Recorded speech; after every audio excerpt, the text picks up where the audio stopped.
진정입법 부작위 관련 헌법소원 판례 같이 보시겠습니다. 진정입법 부작위의 대상성 요건. 자, 진정입법 부작위. 자, 여러 번 나왔죠? 자, 다시 한번 개념을 잡고 들어가겠습니다.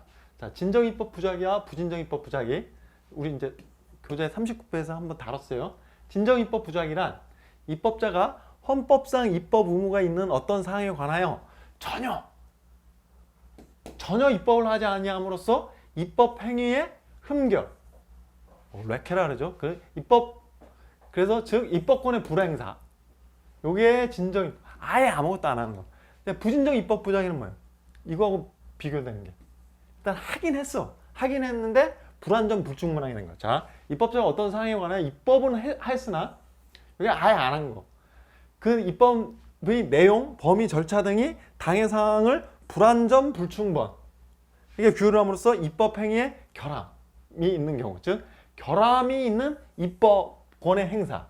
여기는 입법권을 아예 행사하지 않은 것. 자, 진정 입법 부작위하고 부진정 입법 부작위. 그래서 자, 그러니까 진정 입법 부작위의 대상성 요건. 자, 진정 입법 부작위를 다툴 때는 마로 다투요.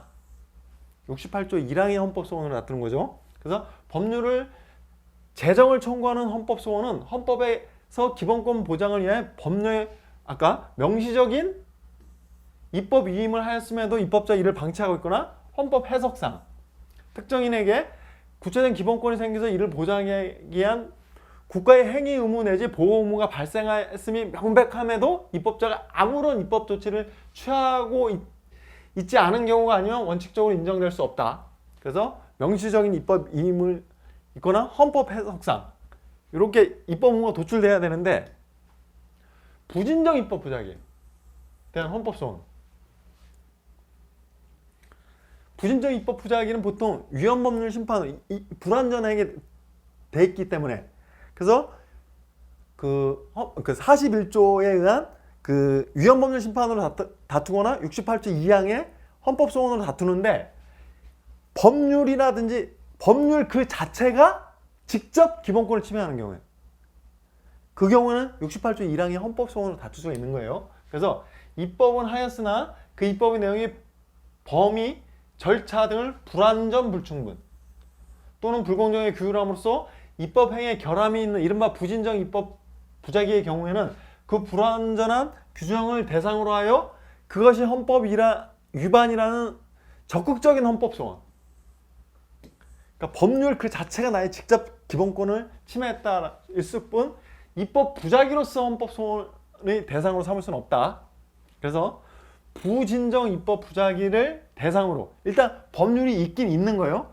하여 헌법소원을 제기하려면 그 결함이 있는 당의 입법 규정 그 자체를 대상으로 하여 헌법 위반을 내세워 적극적인 헌법소원을 제기해야 한다.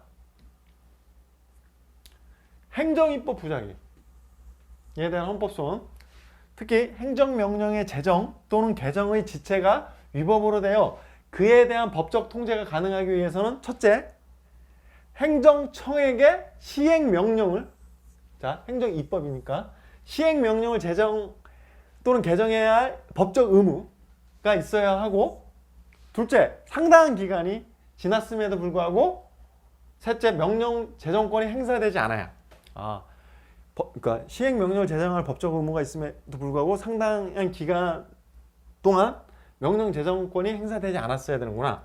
그래서 그게 그대로 지문으로 이렇게 오는 거예요. 그 다음에 상위 법령의 규정만으로도 집행이 이루어질 수 있는 경우 하위 행정 입법을 하여야 할 헌법적 자기 의무가 인정되죠. 이걸로 집행이 충분히 이루어지는데 굳이 하위 행정을 입법을 하여야 할 헌법적 자기 의무 인정하지 않아도 되겠죠. 이거 필요 없이 한 거니까. 그래서 만일 하위 행정 입법의 제정 없이 상위 법령의 규정만으로도 집행이 이루어질 수 있는 경우라면 하위 행정 입법을 하여야 할 헌법적 자기 의무는 인정하지 아니한다. 그 다음에 행정 부작위에 대한 헌법성원. 자, 여기서는 뭐였어요? 행정 입법 부작위고 이렇게 시행명령 같은 것을 만들어야 되는 법령을 만들어야 되는 그 어떤 그런 의무를 이행하지 않는 경우고, 여기는 행정부작위, 어떤 행정이 처분을 하지 않은 부작위를 말하는 거예요.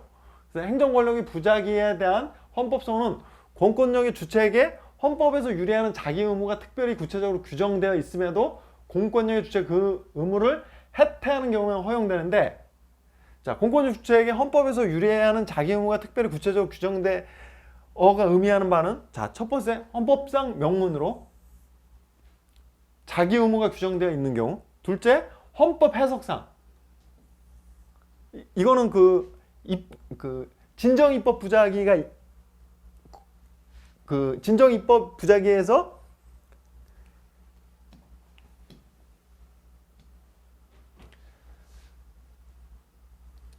법령 명시적인 입법 위임, 그다음 헌법 해석상, 이렇게 구체적 기본권이 생겨 보장하기 위한 보호 의무가 발생했음에도 불구하고 안 했을 때, 여기서 이제 명시적인 입법이 헌법 해석상, 이렇게 두 개로 나누는데, 행정부작위에서는 아까 헌법상 명문으로 자기 의무가 규정돼 있고 헌법 해석상, 요건 같죠. 근데 행정부작위죠. 거기는 입법부작위. 행정부작위는 뭐예요? 법치행정이죠. 법에 따라야 되는 거잖아. 그러니까 다시 셋째가 하나 더 붙는 거죠. 공권주체의 자기 의무가 법령에 구체적으로 규정되어 있는 경우, 이렇게 포괄하고 있어요. 자, 행정부작위에 대한 헌법소원이 인정되기 위한 요건. 그 다음에 원행정 처분에 대한 헌법소원. 원행정 처분이 뭐예요? 원행정 처분. 자, 원행정 처분이란 법원의 행정 재판을 거친 후에 그 재판의 대상이 되었던 행정 처분. 자,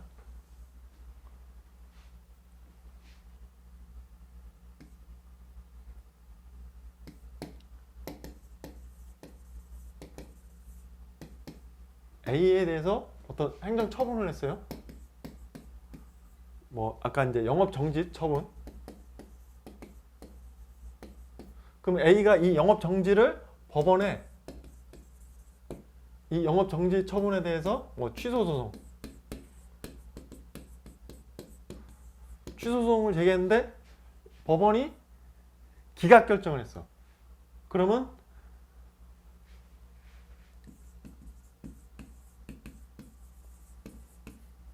법원이 기각 결정. 그러면 요 재판이 만약에 이제 기각 결정돼서 이제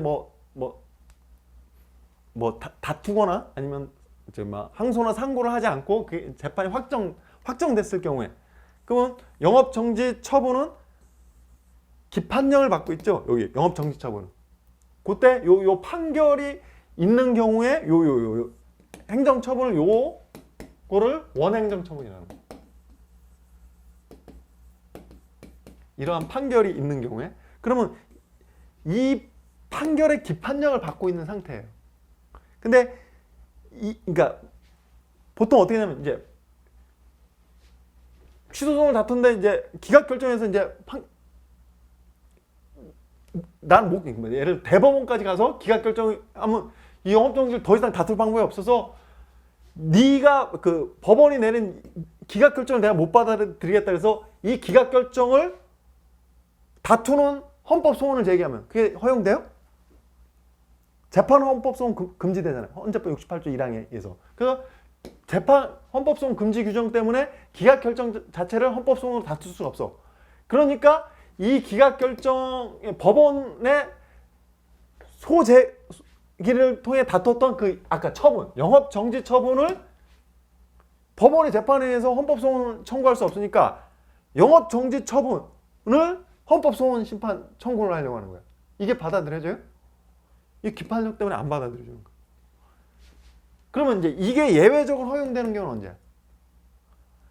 법원의 재판이 예외적으로 헌법소원의 대상이 되는 경우가 있죠.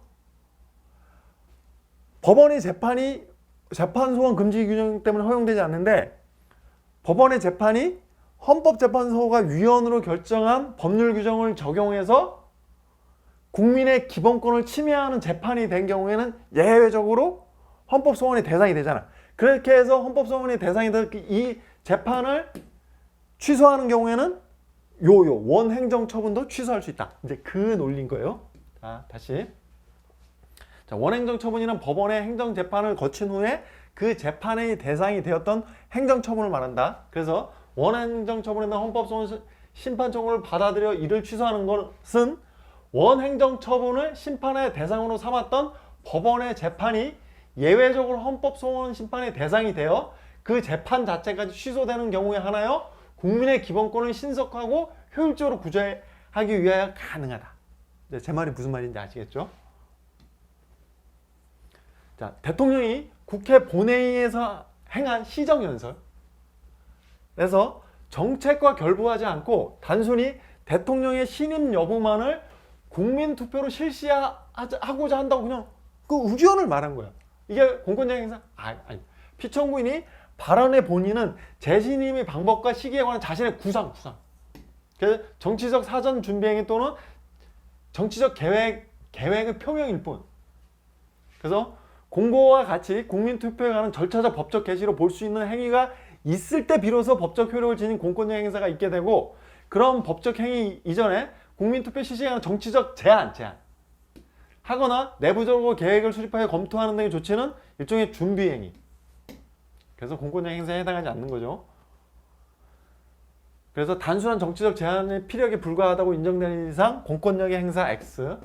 그래서 대통령이 국회 본회의에서 행한 시정연설에서 정책과 결부했으면 얘기가 달라지는데 정책과 결부하지 않고 단순히 신임 여부를 묻는 국민투표를 실시하고 밝힌 것은 헌법재판소 68조 1항의 헌법소원의 대상이 되는 공권력 행사 X.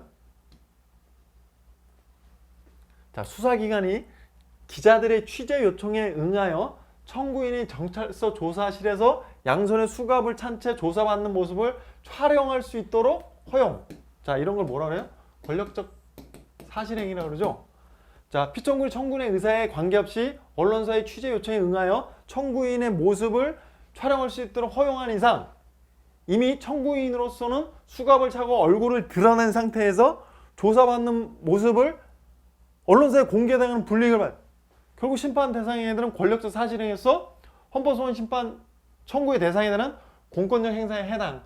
자, 행정법에서는 그 권력적 사실행위에 대해서 처분성이 막 논의가 되는데, 일단 헌법소원에는 이런 거는 국민의 기본권 침해와 직결될 수 있기 때문에 바로 공권력 행사성을 인정을 해줘요. 해당한다. 교육인적자원부 장관의 국공립대학 총장들에 대한 학칙 시정 요구. 자, 이게 이제 헌법소원의 대상이 되는 공권력 행사인지 여부. 교육인적부 장관의 대학 총장들의 이 사건 학칙 시정 요구는 행정지도의 일종. 자, 그럼 이것도 다 행정법에서 나오는데, 선생님, 행정지도가 뭐예요? 행정지도는 행정기관이 그 권한에 속하는 사항에 대해 의도하는 바를 실현하기 위하여 행정객체의 중요한 게 임의 협력을 기대. 그럼 처분성이 있어요? 보통 처분성이 없어요. 자, 이것은 구속력을 갖지 않는 비권력적 작용이며 법적으로는 아무 효과도 수반하지 않는 사실작용이다. 그러나 행정지도는 현대 국가에서 공행적인 적극적인 활동 형태를 부시할 수 없는 작용을 했다. 그래서 일반적으로 처분성이 부정되는데 행정지도의 일종이지만 그에 따르지 않을 경우 일정한 불이익 조치를 예정하고 있을 때는 어때요? 이럴 때는 사실상 상대방에게 그에 따른 의무를 부과할 것과 다른 바 없으므로 이런 경우에 있어서는 헌법소원의 대상이 되는 공권력의 행사에 해당이 되는 거예요. 자, 그래서 그러니까 뒤에 이런 게 붙는 거, 그에 따르지 않을 일정 불이익 조치, 요게 이제 여기에서 공권력 행사성이 인정되는지를 판단하는 요 기준이 되는 거죠. 그래서 교육인적부 장관의 대학 총장들에 대한 학칙 시정 요구는 헌법소원의 대상이 되는 공권력 행사에 볼 수 있다.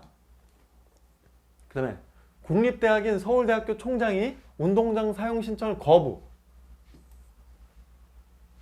자, 그래서 금지 결정으로 인해 서울교대 운동장에서 체육 행사를 위한 축구 연습을 하지 못한다는 것만 가지고는 축구 연습을 못해서 나의 권리 의무에 어떤 영향이 있어요? 자, 청구인의 권리 의무 관계에 영향을 미치거나 법적 지위의 변동을 초래한 공권력 행사라고 볼 수 없다고 왔어요.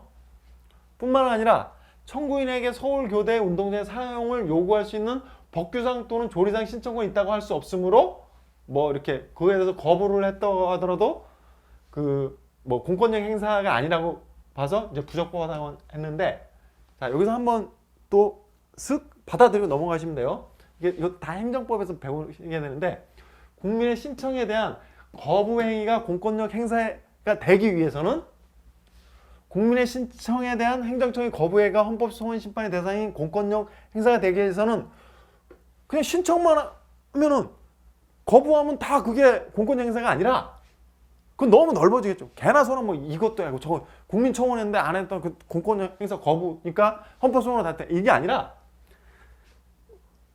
공권력 행사가 되기 위해서는 국민이 행정청에 대해 신청에 따른 행위를 해줄 것을 요구할 수 있는 법규상 조리상 권리가 있을 때, 신청을 거부했을 때 요거를 뭐 처분성이 인정돼서 공권력 행사라고 해서 다툴 수가 그러니까 이렇게 되는 거지.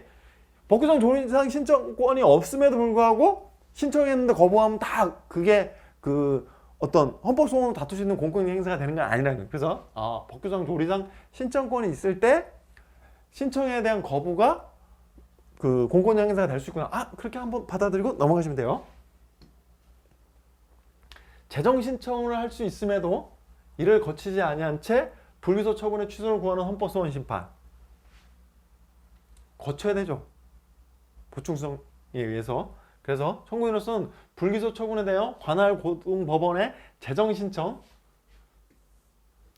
이제 예전에 이제 준 기소 절차 또는 이제 강제 기소죠.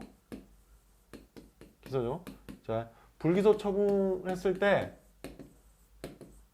이게 너무 이제 자의적이라고 판단했을 때 법원에 이렇게 재정 신청을 해서 법원에서 이제 뭐 그러니까 강제 기소해라 이렇게 하면은 강제로 기소해야 되는 이런 건데, 그러니까 그걸로 다툴 수 있음에도 다 할 것인데 청구는 그와 같은 구제 절차를 모두 거치지 않은 채 이 사건 헌법소원 심판을 청구했기 때문에 법률이 정한 구제 절차를 모두 거치지 않고 제기된 것이어서 부적법하다는 거예요. 그러니까 구제 절차가 있으면 밟고 오라는 거예요. 그걸 뭐 보충성이라고 그러죠. 자, 개정형사소송법의 재정 신청을 경유를 했어. 불기소 처분에 헌법소원을 제기할 수 있는지.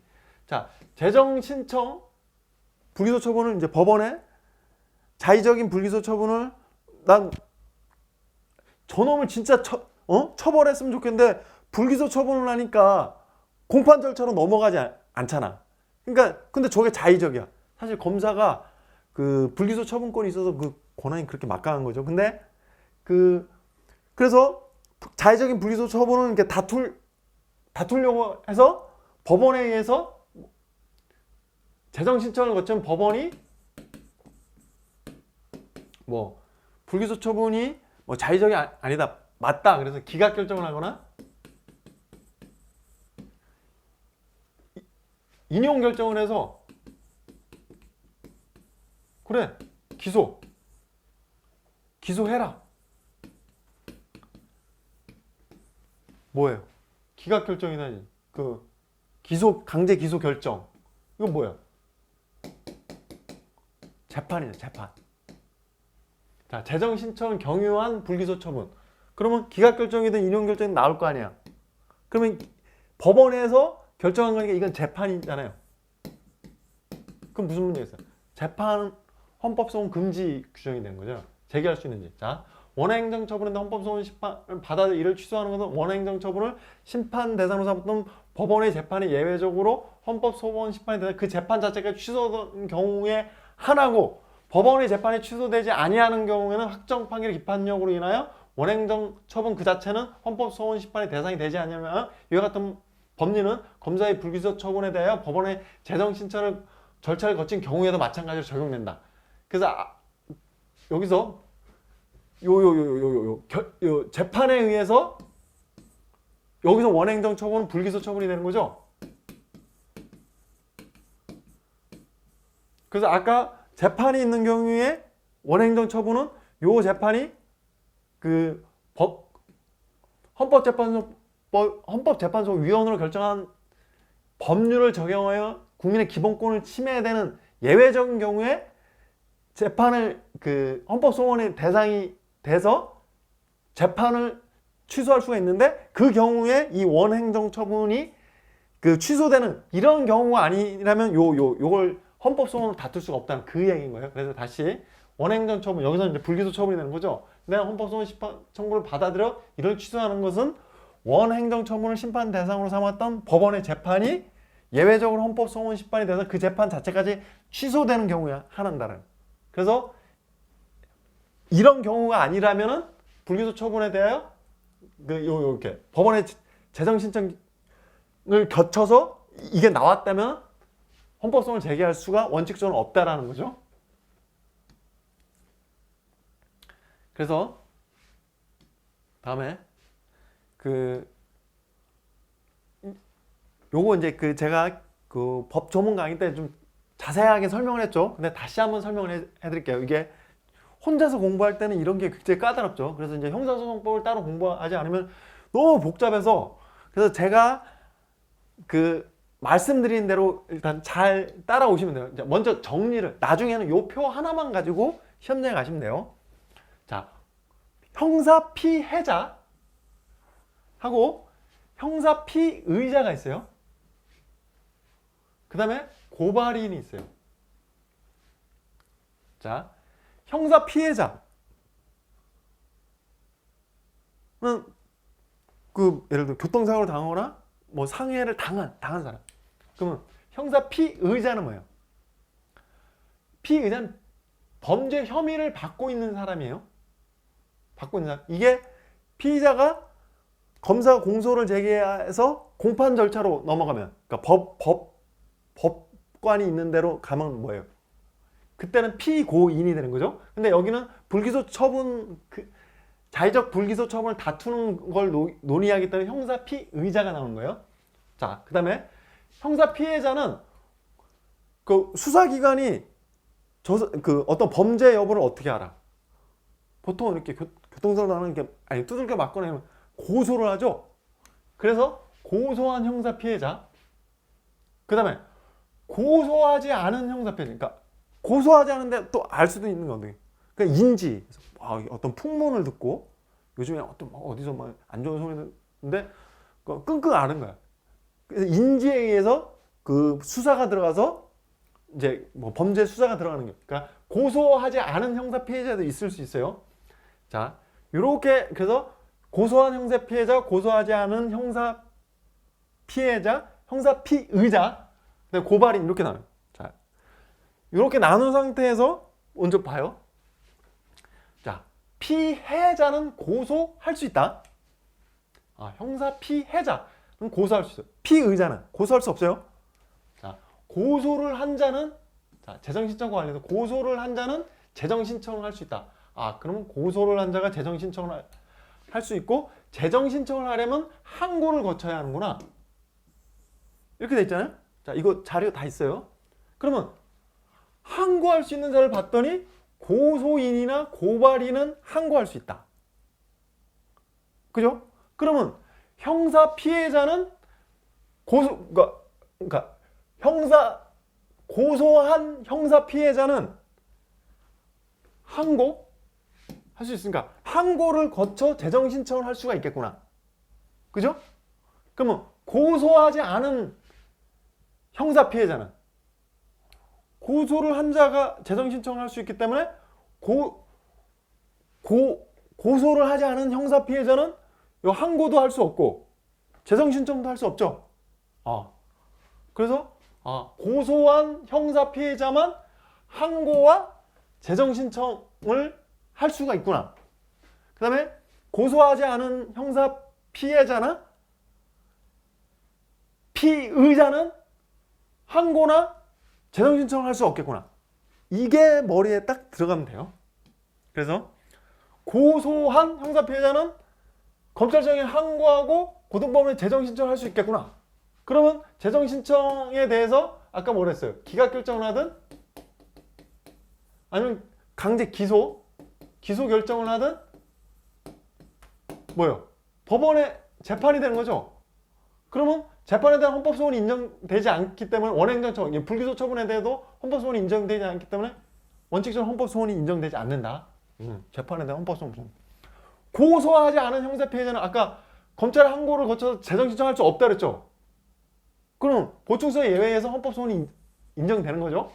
형사 피해자는 마찬가지로 항고를 할 수 없으면 헌법소원이 바로 인정되는 거죠. 재정 신청할 수 없으니까. 근데 요 경우에 있어서는 기소 유예하고 기소 중지 처분에 대해서만 인정이 돼요. 요거 이제 바로 이제 이어서 설명드릴게요. 그다음에 고발인은 아까 고발인은 항고할 수 있다 그랬는데 항고할 수 있어도 재정 신청을 할 수 있는 자가 아니고 또한 제일 중요한 게 고발은 수사권의 발동 촉구하는 것일 뿐 자신의 기본권이 침해된 경우는 고발인은 형사 피해자가 아니라 이렇게 지나가다 봤어. 그리고 저 나쁜 놈이라고 고발을 한 거야. 자기네 기본권이 침해된 경우 고발인에게는 자기 관련성이 인정되지 않아서 헌법소원 심판을 청구할 수가 없어요. 자, 이렇게 다 정리가 됐죠? 근데 이제 형사 피의자가 이제 헌법소원을 어떻게 다투냐면, 자, 여기서 이 사람은 이제 아까 항고하고 재정 신청할 수 없기 때문에 바로 헌법소원 심판을 청구할 수 있는데, 불기소 처분이 형사 피의자에게 5가지가 있어요. 자, 크게는 협의의 불기소 처분, 기소유예, 기소중지 3가지인데 협의의 불기소 처분에 이렇게 나눠서 3가지가 있기 때문에 총 5가지로 이렇게 보통 얘기를 하는데, 자, 여기서 잘 보세요. 협의의 불기소 처분에는 혐의 없음, 죄가 안 된, 공소권 없음 있어요. 협의의 불기소 처분에는 혐의 없음, 죄가 안 된, 공소권 없음. 혐의 없음이 뭐예요? 무혐의. 그러니까 어디 갔는데 무혐의로 풀려나왔다. 이해만. 범죄를 구성하지 않은, 아예. 그래서 이제 그다음에 증거가 없는 경우. 그러니까 충분한 증거가 없으면, 그러니까 범죄를 구성하면, 그러니까 아예 범죄 자체가 안 되거나 그 피의 사실이 인정하면 증거가 불충분으로 이렇게, 그러니까 무혐의 처분하는. 죄가 안 되면 일단 범죄 구성 요건에 해당되지만 위법성 조각 사유나 책임 조각 사유. 위법성 조각 사유는 뭐야? 정당방위. 구성 요건에, 자, 구성 요건 해당성, 위법성, 책임이 인정돼야 범죄가 성립돼요. 구성 요건의 해당성은 그 형법 규정에는 살인을 한 자는 5년 이상 사형 무기에 처한다. 그러면 살인을 했는 자, 살인을 한 자. 근데 위법성 요건은 뭐예요? 위법성 조각 사유. 정당방위는 사람을 죽긴 죽였는데 쟤가 나를 칼로 찌르려고 해서 피하다가 때렸는데 우연히 죽었다. 이런 거. 그러니까 그래서 저 사람이 죽은 거에 대해서 살인의 제 구성 요건에 해당하는데 정당방위로 위법하지 않다. 그래서 위법성이 조각돼요. 근데 요 요건들의 책임 조각 사유는 뭐냐면 형사 미성년 14세 미만. 사람을 이렇게 죽였는데 정당방위도 아니죠. 얘가 14세 미만인 거야. 그러면 책임 능력이 없어서 책임이 조각. 이런 게 죄가 안 됨이에요. 혐의 없음하고 조금 다르죠. 일단 구성 요건 자체는 해당되는 거예요. 여기는 아예 구성 요건에 해당되지 않는 거. 공소권 없으면 피의 사건에 대하여 예를 들어 가장 사면이 있거나 특히 공소시효가 완성된 경우. 이거는 공소시효가 완성됐어? 그냥 이제 판단을 더 나가지 않고 그냥 풀어주는 거. 그 불기소 처분은 끝내버리는 거. 자, 요게 이제 협의의 불기소 처분이에요. 근데 기소유예는 뭐예요? 검사가 딱 봤더니 범죄 혐의는 인정이 되는 거야. 그렇지만 얘가 연령이나 나이가 어려. 그다음에 범죄 후에 어떤 정황이라든지 얘가 기존에 어떤 착하고 이렇게 호러머니 밑에서 잘 이렇게 하다 그러다 술 먹고 욱해서 한번 그런 거야. 이래서 이런 걸 참작해서 그냥 공소를 제기해. 그러니까 기소유예는 뭐야? 일단 범죄가 인정이 되는 거죠. 혐의가 인정되고. 근데 이제 이런 정상을 참작해서 공소를 제기한다. 이게 요거보다 약간 무겁게 느껴지는 거죠. 기소 중지는 소재 불명으로 수사를 그냥 종결할 수밖에 없는 거. 이거는 나쁜 놈인데 찾을 수가 없어서. 자, 이런 거예요. 그러면 기소유예를 받은 애가 나 혐의 없음 받고 싶어. 나 억울해. 나 범죄 혐의 아니 나 혐의 자체가 없어요. 이렇게 할 때는 이건 받아들여. 피의자가 억울할 수 있잖아. 이거보다는 이게 더 피의자 입장에서 좋잖아. 맞잖아요. 내가 기소 중지? 아니 나는 혐의가 없어. 이렇게 할 수 있잖아. 이런 거는 받아줘. 헌법 소원으로 다툴 수 있어. 그렇지만 죄가 안 돼. 그러니까 무혐의 죄가 안 되면 공소권 없음 받은 애가 나는 위법 정당방위한 게 아니라 아예 난 그 사람 때리지 않았어. 그러니까 죄가 안 되면 공소권 없으면서 요거를 받고 싶어. 무혐의를. 이거는 다 비슷하다고 본 거예요.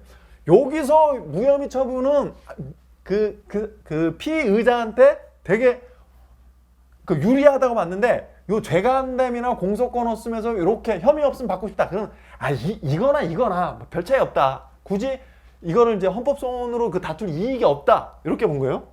자, 다시. 그래서 형사 피의자는 검찰청에 항고를 할 수 있는 헌법소원이 인정되는 단 기소유예나 기소중지 처분을 받은 사람이 혐의 없음 처분을 받기 위해서 요때 헌법소원 심판을 받아주지만 죄가 안 되면 공소권 없음 처분을 받은 자가 혐의 없음을 받고 싶어 할 때는 그거나 다 해서 요때는 헌법소원이 인정이 안 돼요. 이거 혼자 공부하실 때 이렇게 아주 어렵죠, 혼자.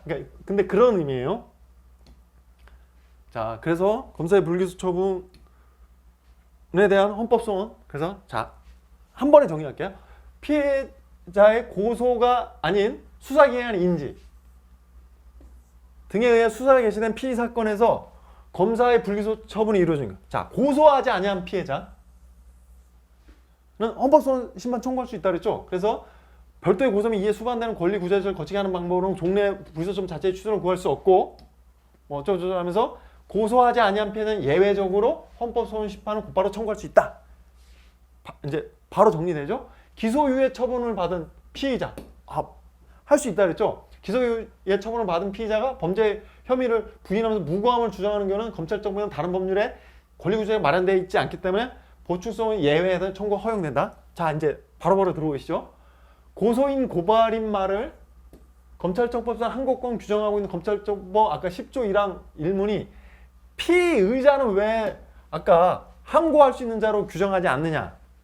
이거는 검찰 여기 한정된 자원 이런 것 때문에 입법 형성권의 자유가 이걸 어떻게 규정하느냐는 입법자에게 이렇게 형성권이 있다고 봐야겠죠. 그래서 검찰청법상 항고제의 성격과 취지, 한정된 일정 물적 자원 사법 자원의 측면, 그래서 피의자의 다른 불복 수단까지 원천적으로 봉쇄하는 걸 아닌 잡는 걸 종합하면 이게 합리적 이유 없이 차별한 것을 볼 수 없다.